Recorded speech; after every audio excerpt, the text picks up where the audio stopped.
Assalamualaikum students. I hope you are all fine and enjoying good health, and I also hope that you're doing your work very well. So students, our next topic is vertebrates and its groups. हमने last lecture में invertebrates और इसके groups को discuss किया था. आज हम vertebrates और इसके ग्रुप्स को डिस्कस करेंगे. तो लेट्स स्टार्ट. वर्टेब्रेट्स, जैसे कि वर्टेब्रेट्स को बहुत दफ़ा मैं डिफ़ाइन कर चुकी हूँ. वर्टेब्रेट्स कौन से एनिमल्स होते हैं? ऐसे एनिमल्स होते हैं जिनकी बैकबोन होती है. Vertebrates are the animals which have a backbone. जो बैकबोन रखते हैं they can be classified into 5 different groups. उनको 5 डिफरेंट ग्रुप में क्लासिफाइड किया गया है. किनको किया गया है? वर्टेब्रेट्स को. वर्टेब्रेट्स क्या हैं? जिनकी बैकबोन होती है. तो फर्स्ट वन है fish, amphibian, reptile, birds and mammals. ये 5 ग्रुप्स हैं जिनमें वर्टेब्रेट्स को क्लासिफाइड किया गया है. पहले हम देखते हैं फ़िश को. Fish are vertebrates that live in water. Fish आपको पता है वो पानी में रहती है. वो क्या है? वर्टेब्रेट है. उसकी बैकबोन होती है. All fish breathe through gills. Fish जो है वो किसके ज़रिए सांस लेती हैं? गिल्स के थ्रू वो ब्रीथिंग करती हैं. Most fishes have skin covered with scales. Most fishes, बहुत सारी फिशेज़ ऐसी होती हैं जिनकी स्किन कवर्ड होती है स्केल्स से कवर होती हैं. Nearly all fish have wings. Nearly all fish have wings. कुछ फिशेस के विंग्स होते हैं. To help them swim. उनको हेल्प करते हैं स्विमिंग करने में.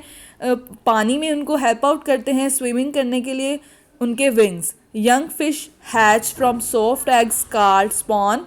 कुछ यंग फिशेस जो होती हैं वो एग्स, उनके सॉफ्ट एग्स होते हैं. उनके एग्स क्या होते हैं? सॉफ्ट होते हैं, जिनको क्या कहते हैं? स्पॉन कहते हैं.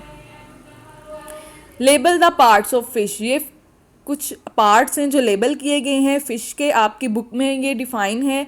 मैं आपको इधर से समझा रही हूँ, आप अच्छे तरीके से इसको समझ लें. ओके, फर्स्ट वन है स्केल. जैसे कि स्केल पे उन्होंने पॉइंट आउट किया हुआ है कि स्केल कहाँ पे है. स्केल्स में है covered in mucus, help streamlining for swimming. यानी कि ये कवर्ड होते हैं म्यूकस जो है वो इनका कवर्ड होता है, जो हेल्प करता है किसमें? स्विमिंग में हेल्प करता है. क्या हेल्प करते हैं? स्केल्स. स्केल्स फिश को स्विमिंग में हेल्प आउट करते हैं. उसके बाद है lateral line. Contain sense organs to detect vibration. Contain, ये जो आपको नज़र आ रहे हैं लेटरल लाइन, उनमें उन्होंने कहाँ पे पॉइंट आउट किया हुआ है? वो क्या करते हैं? वो सेंस ऑर्गन्स होते हैं. जैसे ह्यूमंस में सेंस ऑर्गन्स होते हैं वैसे ही फिशेस में भी सेंस ऑर्गन्स होते हैं जो वाइब्रेशन को डिटेक्ट करते हैं. उसके बाद है fins. Fins for movement and stability. Fins जो हैं वो उनकी, ये देखिए जो फिन्स हैं उनके ये पॉइंट आउट किया गया है जो उनकी मूवमेंट में हेल्प आउट करते हैं और स्टेबिलिटी में हेल्प करते हैं. उनको पानी में रहने में और पानी में तैरने में, उनको स्विम करने में हेल्प करते हैं फिन्स. उसके बाद operculum. Operculum covering gills. Operculum जो है वो गिल्स को कवर करती है. Gills have a large surface area. Gills जो हैं वो large surface area for a gas exchange. Gas की एक्सचेंजिंग के लिए एक लार्ज सरफेस एरिया है जो फिश में होता है. वो क्या करता है? गैस को एक्सचेंज करता है. ठीक है. नेक्स्ट है amphibians. An amphibians is the vertebrate and An amphibian is the vertebrate that spends part of its life in water and part of its life on land. यानी कि ये अपनी ज़िंदगी का कुछ हिस्सा पानी में गुजारते हैं और कुछ हिस्सा ज़मीन पे गुजारते हैं, यानी लैंड पे गुजारते हैं. An amphibian is the vertebrate that spend part of its life in water and part of its life on land. ठीक है. When amphibian are young, जब एम्फीबियन जो होते हैं वो यंग होते हैं, वो पानी में रहते हैं. And breathe through gills like fish. वो फिश की तरह गिल्स के थ्रू सांस लेते हैं. When amphibians are young, live in water. जब वो यंग होते हैं तब वो पानी में रहते हैं और गिल्स के थ्रू वो ब्रीथ करते हैं. ठीक है. उसके बाद है एज दे ग्रो. जैसे जैसे वो ओल्डर होते हैं, यानी कि जैसे जैसे वो बढ़ते जाते हैं, they develop lungs to survive on land. तो वो अपने लंग्स को इस तरह से डेवलप कर लेते हैं कि वो ज़मीन पे सर्वाइव कर सकें. इसीलिए वो अपनी ज़िंदगी का आधा पार्ट जो है वो पानी में गुजारते हैं और बाकी का पार्ट जो है वो लैंड पे गुजारते हैं, क्योंकि वो अपने लंग्स को इस तरह डेवलप कर लेते हैं कि वो लैंड पे सर्वाइव कर सकें. ठीक है. नेक्स्ट है a thick slimy substance called mucus. A thick slimy substance called mucus protect the skin and help to keep it moist.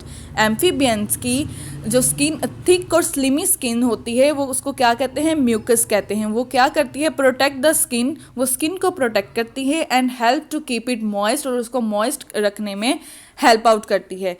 ठीक है। नेक्स्ट है amphibian eggs are called spawn. Amphibians के एग्स को क्या कहा जाता है, स्पॉन कहा जाता है। They are soft because they have no shell. वो सॉफ्ट होते हैं क्योंकि उनमें शेल नहीं होता। A thick slimy substance called mucus protect the skin and help to keep it moist. Amphibian eggs are called spawn. They are soft because they have no shell. Next है label the part of frog. ये amphibian का ही example है जिसको हम label करेंगे, इनके parts को, frog के पार्ट्स को हम लेबल करेंगे। तो फर्स्ट पार्ट है moist skin, also used for gas exchange. ये देखिए एरो जहाँ पे शो हो रहा है वो क्या है, मॉइस्ट स्किन है।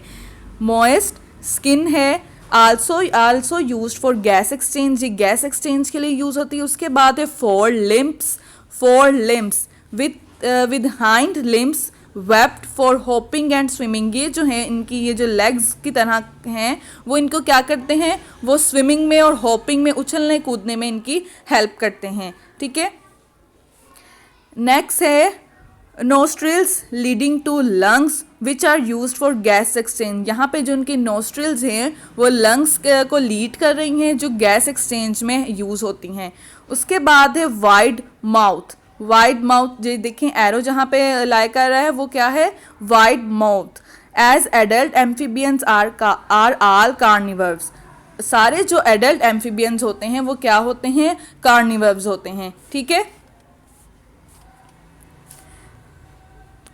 Next student remember and understand के कुछ क्वेश्चन हैं वो हम आज डिस्कस करेंगे, और आपने ये क्वेश्चन जो हैं 3 क्वेश्चन हैं ये आपने अपनी नोटबुक्स पे राइट करने हैं। ये क्वेश्चन जो हैं वो आपके पेज नंबर 5 पे हैं, आप देखिएगा। रिमेंबर एंड अंडरस्टैंड लास्ट पे आपके ये क्वेश्चन 3 मौजूद हैं, वो हम सॉल्व करते हैं। What is the function of shell? What is the function of shell? It protect against any attack of predator. It protect against any attack of predator. Question number 2 है give 2 example of arthropods, beetles and butterflies. Beetles and butterflies. ठीक है। Name 2 insects we commonly see around us. Question number 3 है name 2 insects we commonly see around us. Answer में है बीज and cockroaches. ठीक है students, आज हमने वर्टेब्रेट्स के बारे में पढ़ा और उसके 2 ग्रुप्स को हमने आज डिस्कस कर लिया है। नेक्स्ट ग्रुप्स को हम इंशाल्लाह नेक्स्ट लेक्चर में कवर करेंगे, फिश और एम्फीबियंस। ये आपने अच्छे तरीके से रीड कर लेना है, कोई भी प्रॉब्लम हुई मुझसे पूछ लीजिएगा, और आपने ये तीनों क्वेश्चंस अपनी नोटबुक पे राइट करने हैं। ठीक है स्टूडेंट्स, थैंक्स फॉर वॉचिंग। अल्लाह हाफिज़, अपना ख्याल रखिए।